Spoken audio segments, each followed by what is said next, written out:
Om Swastiastu. Kami dari kelompok 9 akan melakukan presentasi tentang memahami perilaku organisasi. Sebelum melakukan presentasi, saya akan memperkenalkan nama kelompok. Saya Iwan Gede Aditya, Wayan Erwin, Gede Rizky Indra Bayu, Kadek Krisna Dwi Payana, Made Ditya Wira Suryawan, dan Ade Febri Pelantina. Materi yang pertama, memahami perilaku organisasi. Perilaku organisasi merupakan sebuah disiplin ilmu yang mempelajari tentang perilaku individu dan tingkat kelompok dalam organisasi serta dampak terhadap kinerja, baik kinerja organisasi, kelompok ataupun individual. Selanjutnya, perspektif tentang perubahan.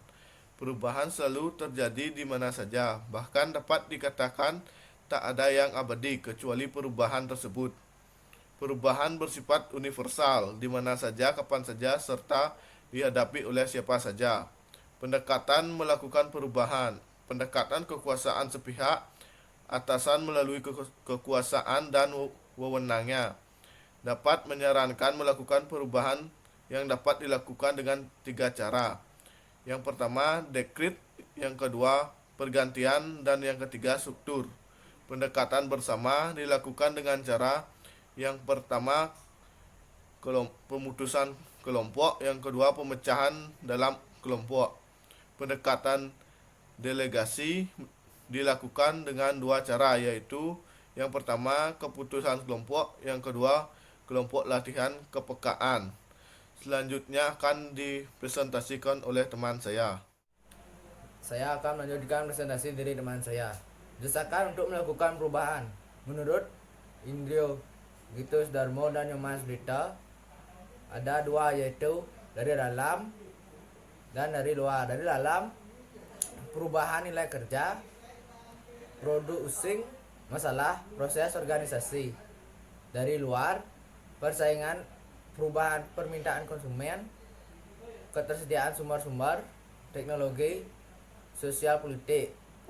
Menurut Wilson Haifas yang dikutip oleh Wistari Mungunjaya dalam tulisan Manajemen Perusahaan di Organisasi, dalam buku pengembangan kualitas SDM dari Perspektif Pio tahun 2001, juga ada dua, yaitu dari dalam dan dari luar.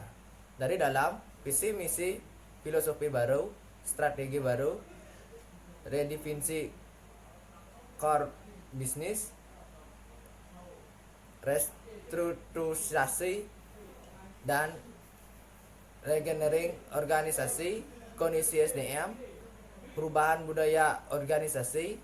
Dari luar, kondisi ekonomi, nilai-nilai politik, perubahan kondisi pasar, teknologi baru, peraturan baru, standar dan kualitas baru.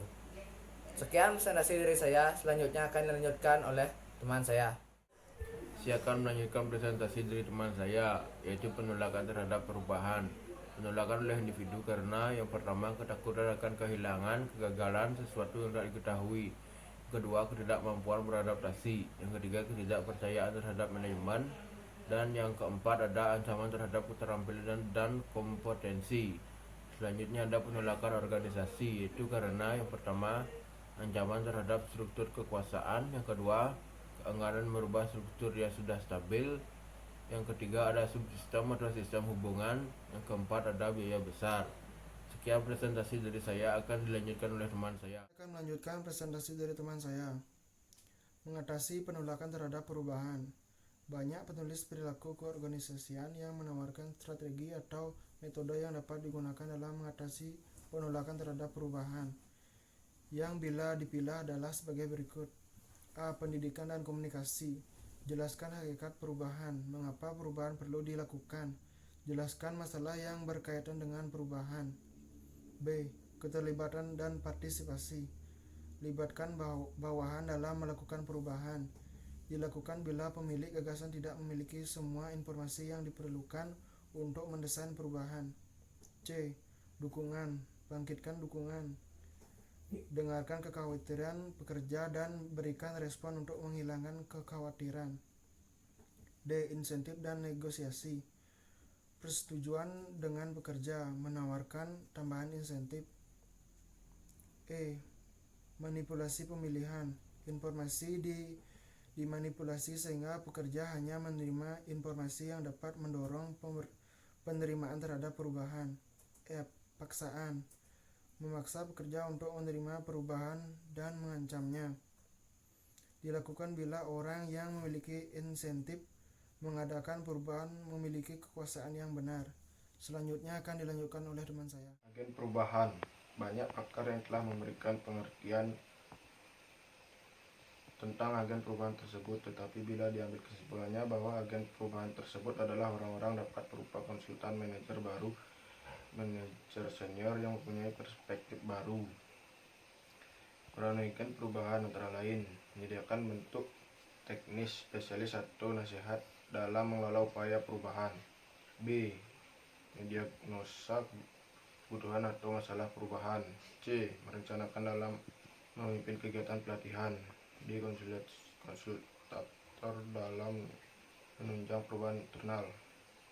Jenis agen perubahan antara lain agen perubahan internal adalah staf ahli dari dalam organisasi sendiri yang secara khusus dilatih untuk melakukan pengembangan organisasi. Keunggulan agen perubahan internal: memahami organisasi secara mendalam. 2. Dapat melakukan hubungan dan kepercayaan yang dilakukan dalam perubahan. B. Agen perubahan eksternal adalah individu dari luar organisasi yang diminta atau ditugasi untuk memberikan usulan tentang perubahan. Keuntungan agen perubahan eksternal: dapat memandang masalah lebih objektif, dapat membawa gagasan baru. C. Agen perubahan eksternal internal adalah berusaha memadukan orang-orang dari dalam dan dari luar organisasi dengan mengambil manfaat atau kelebihan dan mengurangi kelemahan dari agen perubahan internal dan eksternal. Model yang digunakan oleh agen perubahan untuk melaksanakan perubahan menurut Indrio Getsburmo dan Nyoman Sudipto adalah yang berikut. 1. Model kesehatan, diagnosa masalah dan merekomendasi tindakan. Model dokter pasien. 3. Model rekayasa. 4. Model proses, kerjasama antara manajemen dengan agen perubahan untuk melakukan perubahan. Sekian dari presentasi dari saya. Perkenalkan, nama saya Devi Valentina, nomor absen 53.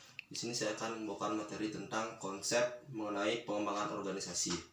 Pengembangan organisasi pada hakikatnya adalah perubahan organisasi, sebab di dalam pengembangan selalu terindikasi adanya perubahan.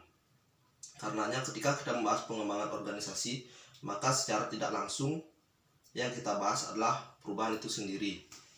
Dengan demikian, pengembangan organisasi dapat dikatakan sebagai suatu pendekatan dan teknik dalam melakukan perubahan organisasi.